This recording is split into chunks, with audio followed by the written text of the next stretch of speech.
भैया हो कि भैया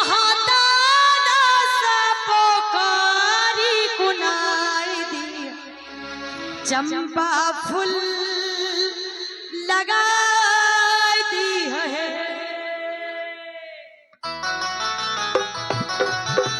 क्या बात, ताली चाहूंगी भाई लोग से।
और बताइए किसके किसके घर में छठ होता है?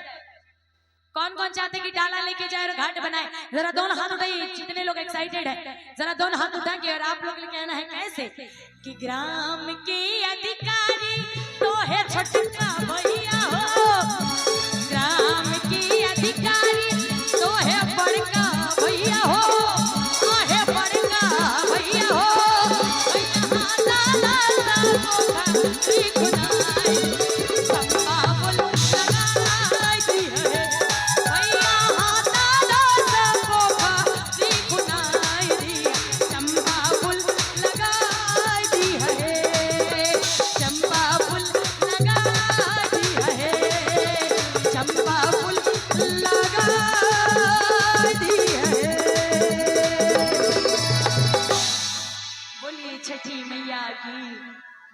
बांसुरी भगवान